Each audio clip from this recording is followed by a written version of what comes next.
child finesse conversation.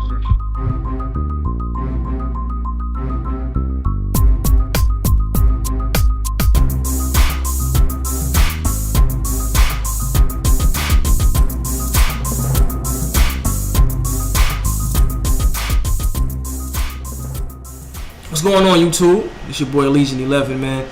You know what I mean? I'm here with my uncle, alright, Mr. Lee, who was an accountant, and we're going to talk about that today, man. You were an accountant, am I correct? Right. My background, the reason why I got into accounting was because in high school, I went to high school, James Madison High School, that's in Brooklyn. I just took an elective. It was a bookkeeping course. And I just did it just to get some credits. And so when I took the course, I was very good at it, and I enjoyed bookkeeping. So I said that might be something I can do in the future. So after I graduated from high school and then went on to community college, that's what I did. I looked at some majors, and since I was good at bookkeeping, I said, well, maybe I can go into the accounting field. So from there, I went to the City of University of New York, which is a city system in New York City, and went to a community college there and became an accounting major there and graduated there. And then when I moved south to Raleigh, North Carolina, I attended North Carolina State, and I got my 4-year degree at NC State in accounting. Wow. And then from there, I got recruited by a company called United. It was called United Intermountain Telephone Corporation, which became Sprint. Oh. So Sprint was the long distance. I was working basically for a local company, and it was located up in the Upper East Tennessee area, and they serve customers in the Upper East Tennessee region. But their parent company was based in Kansas City, which is the Sprint Corporation. And what happened was Sprint took over all the local companies, and we became Sprint. We took the Sprint name because Sprint had just been formed during that time, and Sprint was becoming well known as a nationwide long distance provider. So they took the Sprint name and got the recognition. And when I was at Sprint, I worked in the accounting department. I did tax work, I did journal entries for closing the books every month. That's basically keeping records of basically what a business does. It keeps business records, and I did that for about 6 years, and then got transferred to another telephone company called Carolina Telephone, which is in Tarboro, North Carolina, which is another sister company of Sprint. Okay. And I worked in the accounts payable department, and we just and what they did in accounting, and I supervised 6 individuals. So not only was I doing the work, I was trying to supervise people. So when you supervise people, you go into another different realm, because you have to be not just technically proficient, but then you got to be a manager, because you're dealing with all different personalities and all the quirks that go with that. Right. So, but still in accounts payable and still in finance. And I went with Sprint, and I was with Sprint for a total of 11 years. And then I just left Sprint. And that was probably the end of my accounting career. So you just left, just like... Well, at the same time, what was happening was that I was very good at finances and money management. Okay. And I was basically doing educational type courses for just for fun, because I was very good at it. People would come in and ask me questions about finances, whether it was about handling debt, budgeting, cash flow, stuff like that. And I decided that maybe I can monetize this opportunity. So then I proceeded to set up a business using those skills. And I was at Sprint at the same time. But what happened at Sprint was that they downsized. The parent company in Kansas City decided to move. They laid off some people, and they decided to move some of the rest of the personnel here. And I decided I didn't want to move. Wow. And I thought this became a good opportunity to go ahead and set up my business. Uh-huh. So that's why I moved from accounting to financial planning. Okay.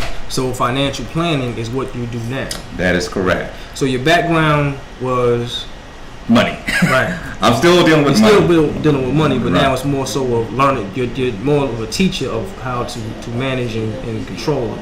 Right. And what financial planning is, you just take looking at a holistic aspect of a person's finances and building a foundation for making sure that their objectives and their goals and what they want to do in life is met. They can do that through the use of capital, through money, and making sure that their goals are met, whether it's through the foundational pieces of. There's a lot of pieces regarding financial planning, but my job is to bring all those pieces together and make a roadmap for an individual or for a family so that they can meet their goals by efficiently and planning to use their capital in an efficient manner so they can meet their goals, whether it's goals of retirement, sending their kids to college, or whether they have short-term goals like you want to buy a house, a car.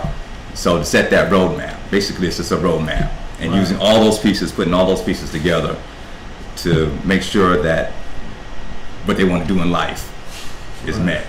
Right. So it's life planning, financial planning. So it's not just about money. Money sometimes is more psychological too, because sometimes people view the way they view money is the way they grew up in the household.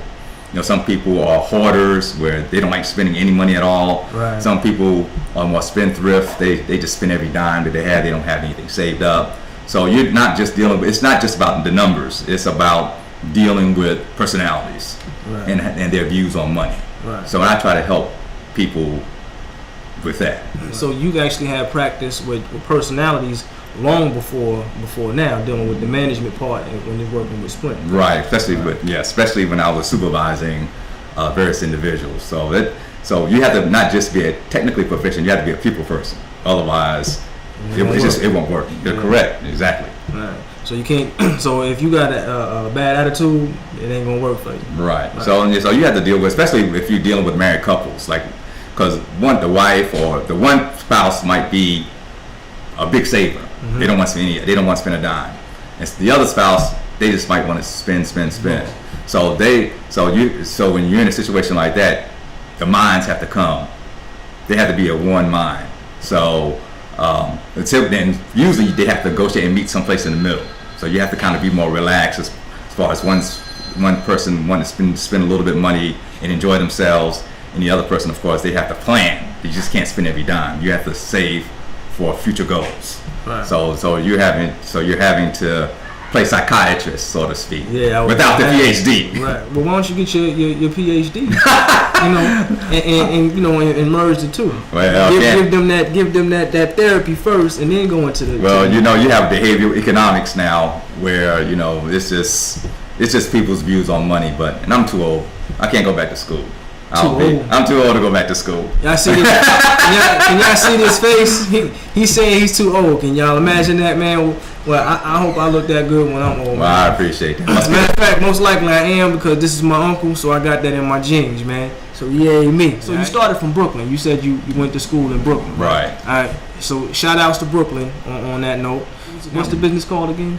My business is called Lee Investment Consulting. Okay. Before you got into the Lee Investment Consulting, what was a lot of the frequently asked questions that you were receiving then?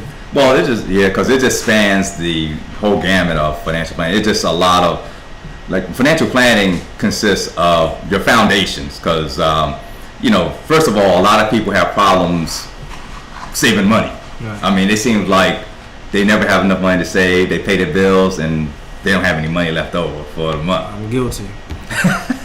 So one of the things I try to do is emphasize, especially with young people, because there's so many distractions out there. A lot of people with advertising and marketing. If you want to buy the next big toy, so basically you want to do is you want to know where your money's going. And most people, they just they get paid. They pay the bills, and they don't know how they're spending their money, So the first thing you have to do is, a lot of people have, well, how can I save more? And so one of the big principles on getting started is pay yourself first.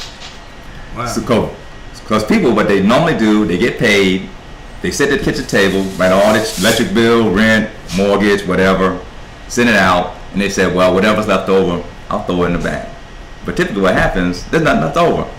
So paying yourself first, basically it's the philosophy where you take part of your paycheck, the part that you want to save, and approach it the way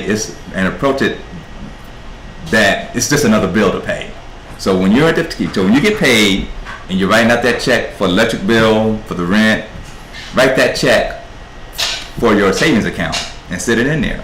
So as you go through the month, you've already got that money sitting in there.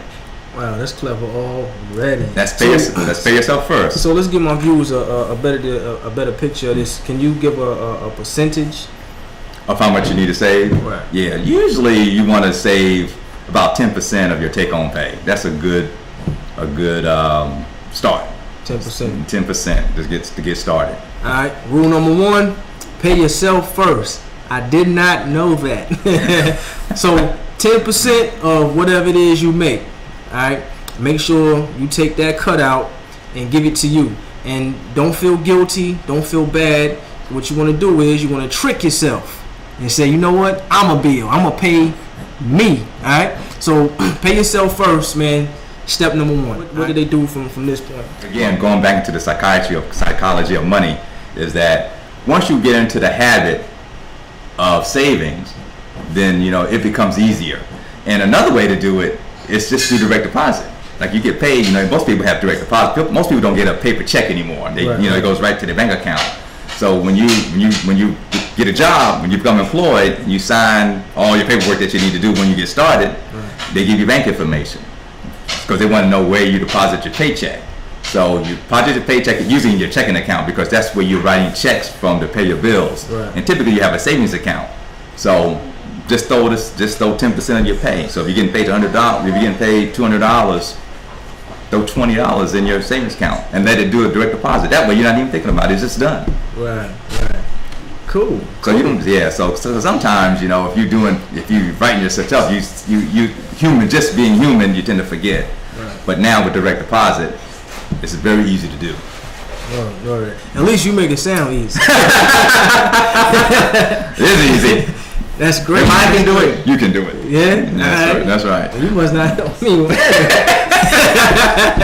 All right, that's cool. Well, basically, another advantage is having a bank account, not just check, but also a savings, and organizing it to the point to the way where you can actually have that 10% automatically drafted into your checkings account. So that way, you consciously won't even realize it's gone. All right. So write that down. What's one of the most important things to remember when you're learning or when you're trying to save money? Well, like I said, it's a lifestyle.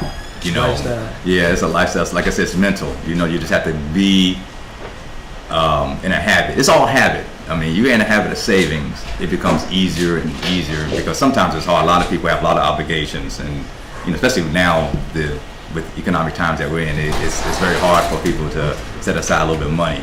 Right. Just to pay bills on time is difficult. So, right. But once you get into the habit of savings, it becomes easier and easier and easier. Right. And see, most people don't know if they can save. A lot of people say they can't save money. They say, where's my check going?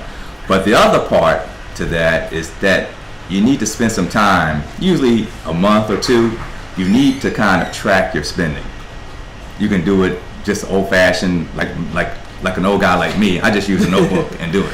But see, young guys like you can use technology to your advantage. Like there's places like Mint.com that you could use a spreadsheet and it tracks all your expenses. So you need to track your expenses and see where you're spending your money from month to month. And then once you know where your money's going, it's an eye-opening experience because you're spending $150 on a cell phone bill and say, wow, I didn't know I was spending that kind of money. Or you were spending $200 on groceries. So just doing that exercise, you see where your money's going. Right. And so you can see that, hey, I need to cut back on this, or I need to cut back on that. So you can reduce those expenses, and so at the end, you have more discretionary income. You have more, in layman's terms, you have money that you can throw into savings. Right, and I can imagine how actually seeing it on paper can actually have that effect. It's different when you receiving your money. Mm-hmm. you see pretty much there's an amount that you see, Right. and then you're knowing, there's an amount that you have to disperse. Right. But when you actually see on paper, what it actually looks like, it gives you a better or a different kind of perspective of Right. your money. Right. Understood. That's genius, man. That's brilliant. Did you go to school for this? Well, like I said, with the accounting background I had, that kind of leaned me toward the financial. But what I did was, when I formed my own company, I took this. I'm what they call a certified financial planner, a CFP. And a certified financial planner is a designation. It's the widest designation for a financial planner, and it gives a person or a client some comfort that, because to be a certified financial planner, you have to go to school for that.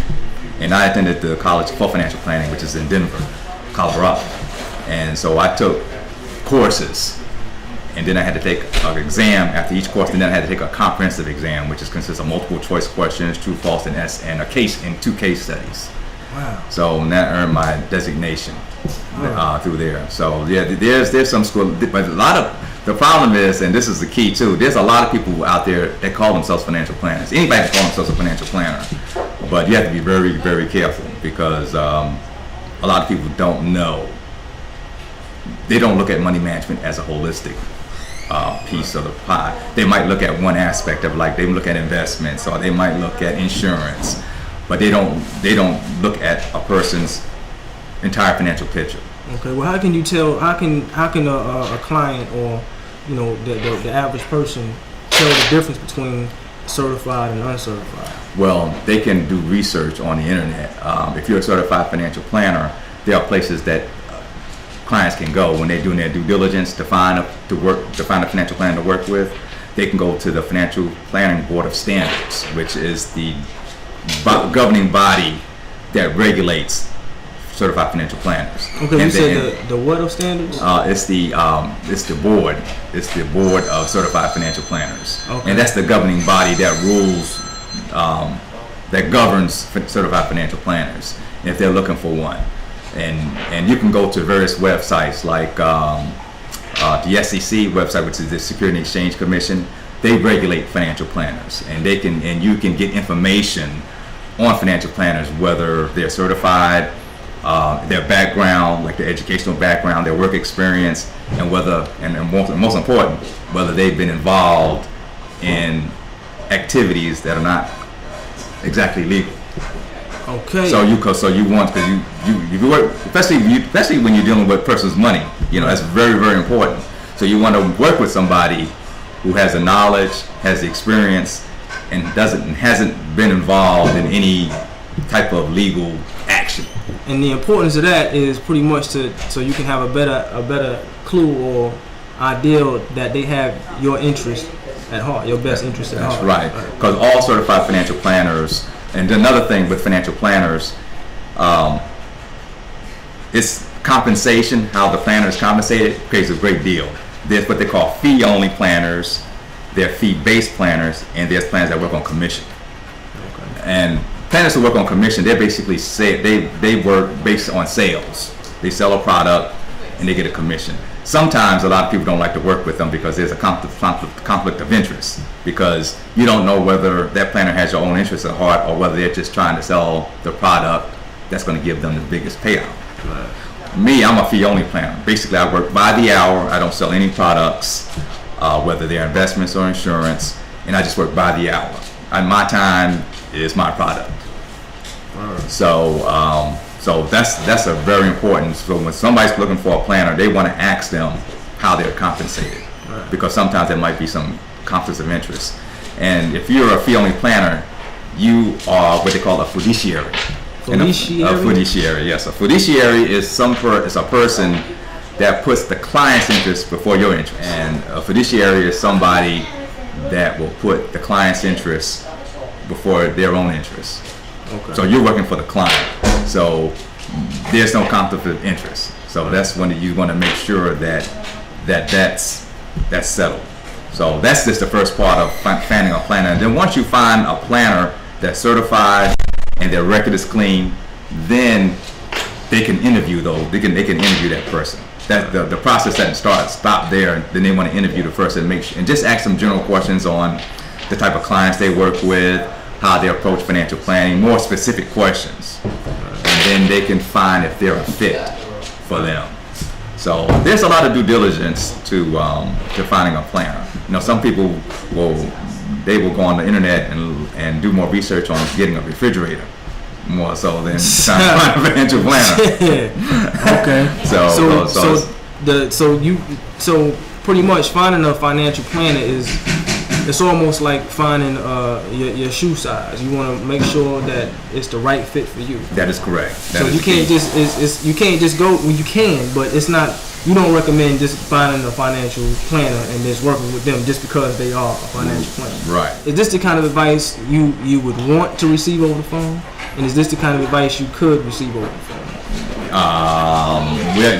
When they can call and they could ask me questions over the phone, just general questions on the type of business, what type of clients I typically see, just general questions. They can do that. And basically what happens when I come into contact with a potential client, I usually send them information. I usually send them information about the business, usually through a brochure. I send them my regulatory information that gives my background about my business, and it ensures them that I haven't been involved in any legal actions and so forth. So there's a certain protocol that's done before a person becomes a client. Okay. Once again, I'm in the Raleigh, North Carolina area. All right. This is Mr. Lee, who is a financial planner, and Mr. Lee is going to give y'all his contact information. You could contact me at Lee Investment Consulting, LLC. Phone number is area code 919-818-0896. And I'll be happy to serve you any way I can. Do you have an email address? Yes, the email address is vernonlee30@gmail.com. Do you have your own website? I don't have a website. I don't really do a lot of advertising, and most of my clients come through other clients. So it's like the rolling snowball. Right. It gets bigger and bigger. Right. That's great. That's great. I definitely appreciate y'all tuning in, man. A great segment, man, for those who have trouble with money, and I'm sure that's most of the population. Take the tips that we gave you here, put them to use. Everything from calling to find you a financial planner that fits you. Remember that's very important. Do your research on them, because you don't really know if they're just doing it because they know a bit more than you about it, or they're doing it because they're actually certified for it. Those things are very important. So make sure you do your research on the person that you find an interest in handling your money. It's my Uncle Lee, Legion 11, man, and you just got finished watching The Number Why. Peace.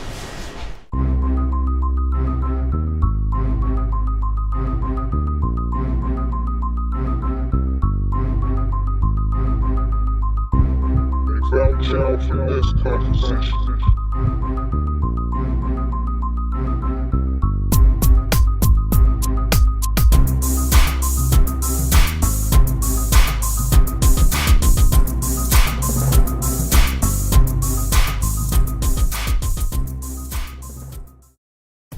You have an email address? Yes, the email address is vernonlee30@gmail.com. He's a G. He got the G, man. I thought about some of the things I was good at besides music and messing with computers. And actually, every place that I've ever worked, that deals with customer service, they always compliment my ability to talk to them and conversate with them.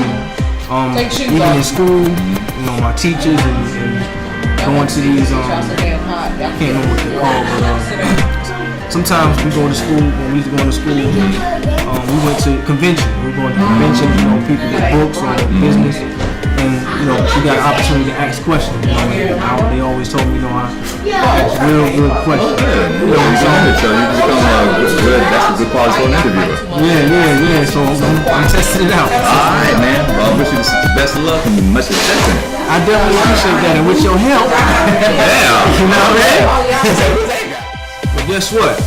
I got something for you. Any of y'all that's trying to find a financial planner, I I know somebody. How about that? How about that? Where is he? There you go. There you go. The software you're using, is that something particular for Apple, or you can use it on a PC as well? Nah, this is Apple. On Apple, okay. But you know, nowadays, man, companies don't do too much exclusive work, so it could be some kind of some program that could download from Microsoft Windows.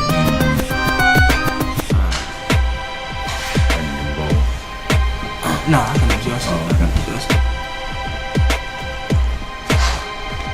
Yeah. Ta-da. I'm not dressed for the occasion, but that's okay. Nah, you dress perfect for the occasion.